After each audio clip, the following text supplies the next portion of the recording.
Call of Duty has had over 200 multiplayer maps since the first game's release in 2003. That being said, I feel every COD game usually has 2 or 3 maps that everyone remembers by name and heart. For example, Modern Warfare 2 has Rust, Favela, and Terminal. On top of that, there are 5 or so other maps that everyone knows but just doesn't remember the name of. Maps like Quarry, Lockdown, and Jungle. Then there are those other maps. The maps that were either never voted on, people left when it was chosen, or just never talked about much. And today, let us look at these maps and understand just why they are forgotten or just never caught on. Before I begin, there are some rules for this video. First, I will only look at 2 maps per game and only base game maps. No DLCs, since if I included those, we would be here all day and they just deserve their own video. Next is that I won't talk about any COD games before COD 4, since most of their maps are just forgotten as a whole. And same with games after Black Ops 2. And lastly, I will not be talking about World at War in this video, since all of the maps in that game really deserve their own video. With that all being said, let us begin.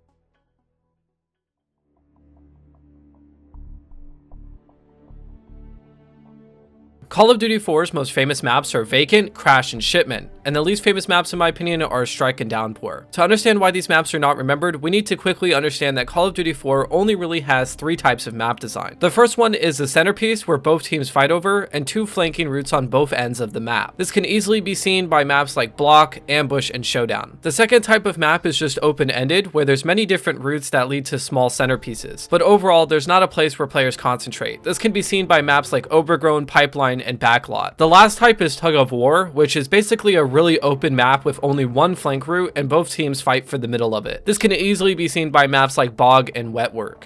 That all being said, let us start with Strike. Strike is the second type of map and is located in a Middle Eastern city, and I will say it is one of the best looking maps in terms of aesthetic in the game. It has numerous apartment blocks, a statue courtyard, and a large road in the center that cuts the map in half. However, it is really not well designed. There really isn't any flow to the map, and as you can see in the gameplay that I'm showing, people are just randomly running around to find and kill enemies. The parts that do often have people, such as these alleyways between the apartments, are really claustrophobic and can easily be camped. This spot here next to the statue is sometimes a really nice centerpiece for fighting. However, when one side fully controls it, they can easily shoot into the enemy spawn, which I believe even Infinity Ward themselves realized, since they put an out of place brick wall to prevent it. Overall, Strike isn't terrible, it just really doesn't have too much thought into its gameplay, and that's probably why it's forgotten. Then there is Downpour. Downpour is probably one of the most hated maps in COD 4, but that being said, Downpour is a map set in the Caucasus during, well, a downpour, and I think it is one of the better looking maps in COD 4. However, it is really just a mid map. It's not like any of the 3 types mentioned before, but it feels like it wants to be all of them. It has the flank routes of maps like Block, it has some small centerpieces like Pipeline, and it tries to be a Tug of War like Wetwork, but it somehow fails to be all of them, and that's mainly because the map is too small and enclosed. It has 4 lanes, however it is only a bit wider than Wetwork, so this really just makes it not as intense as Wetwork, but still have these Tug of War areas that everyone rushes into. And really, I think the biggest problem is that there is 0 height dynamic on this map, so everything kind of just plays flat and stale. Overall, it really isn't the worst map. I think Backlot is far worse, but it just plays and looks kind of boring.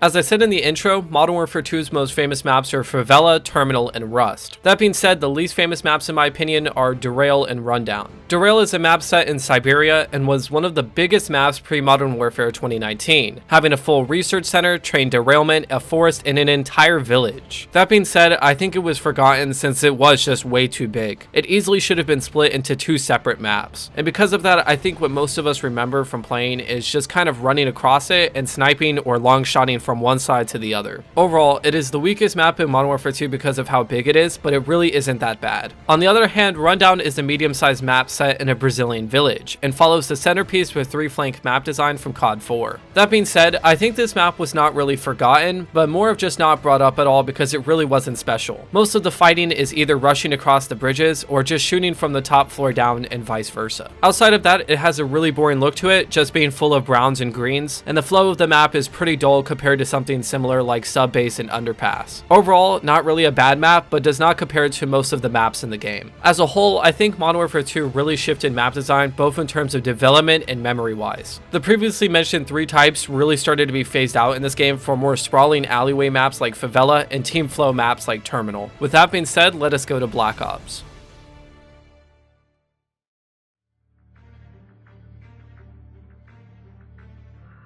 Black Ops' most famous maps are Nuketown and Firing Range, and the least famous maps in my opinion are Cracked and Crisis. Cracked is set in Hue City, South Vietnam, which was the center of the biggest urban battle of the Vietnam War. The map is full of numerous multi-floored buildings connected by a few alleyways and two main roads which separate the map into thirds. The map itself just plays as running from building to building and then shooting down onto the street. I think Treyarch wanted most of the fighting to be over the center destroyed building, however other than in domination, people just avoid it because of its openness. The looks of this map are also nothing special. It's not really bad as it does nail down the Vietnam War look, but compared to later urban DLC maps like Stadium and Berlin Wall, it really is lacking. Overall, this map is okay, but it's not really memorable in terms of gameplay and looks. Crisis is set in Cuba during the failed Bay of Pigs invasion, and is split between a factory, a mountain base, and a beach. And just like the Bay of Pigs, this map is a complete failure, often being said to be the worst map in Black Ops 1 and by far the most forgotten. This map has the exact same problem as Strike, where you run around without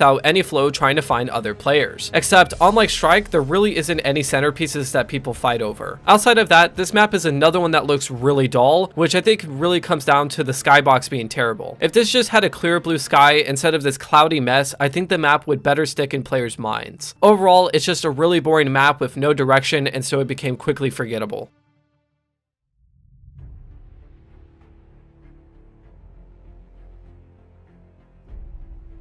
Modern Warfare 3 has a lot of forgotten maps compared to the other two Modern Warfares, mostly because a lot of the maps feel more like they were built around realism and the aforementioned alleyway design and team movement. That being said, the three maps I think most people will remember are Dome, Resistance, and Hard Hat, and the least remembered are Outpost and Downturn. Outpost is set in a military base somewhere in Siberia during a blizzard. It's actually a really big map, consisting of 3 compounds with flank routes connecting them. That being said, the real reason why this map seems to be forgotten is the same reason that Crisis and Strike was forgotten. It's just too big and people were just running around and trying to chase each other to get kills. However, I will say that I don't think this map is as bad as Crisis, since there's a lot of elevation and flank routes that make the map somewhat fun. Overall, not really a bad map, just easily forgettable for being oversized and lack of memorable areas. Downturn is set in New York City during the Russian invasion from the campaign. It consists of an above-ground section with 3 destroyed buildings and numerous destroyed roads. Then there's an underground subway section, which serves as the main flanking route for the map. Downturn is by far seen as the worst map in Modern Warfare 3 and probably is the most hated map in this entire video. And as much as I want to defend it, it really is terrible. This map has zero direction to it, and I mean zero. There's nothing that makes any sense in this map. There are flank routes, such as the underground and building, however, they lead nowhere. There's 0 point to these, and like at all. They don't serve any purpose. The only good thing is the center building. However, it is easily campable. I mean, you have people head glitching this stairway, and it is far too small to make the map fun. Outside of that, most score streaks are just completely useless on this map, and the spawns are terrible. I will say there's only one good thing about this map, and that is the environment. It is really one of the better looking maps in this game, and it really continues that desperate fight feel from the first campaign missions. Overall, a terrible map due to not having any real design to it, and because of that, it was always skipped when voted on, so it quickly fell to obscurity.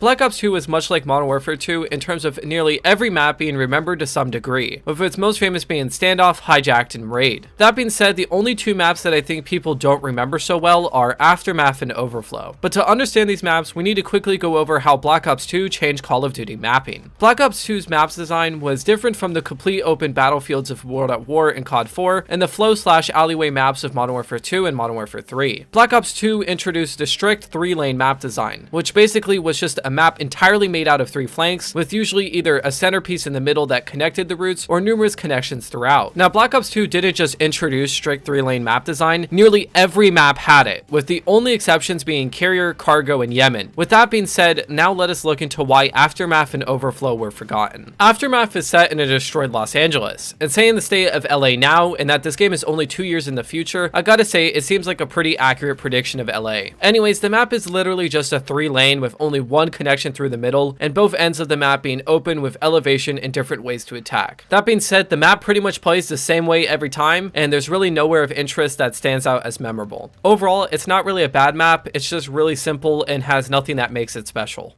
Overflow is set in a recently flooded city in Pakistan. It consists of a main road split between two alleyway flanks that connect in and out of this main road. That being said, this map is good in my opinion. It's not great as it can feel like a tug of war at times and domination requires really good team cooperation, but it feels nice to push through the flanks and it genuinely looks incredible both in terms of scenery and the color palette. Overall, probably the best map in this video to be honest, but was more overlooked than forgotten because it really doesn't have any memorable areas.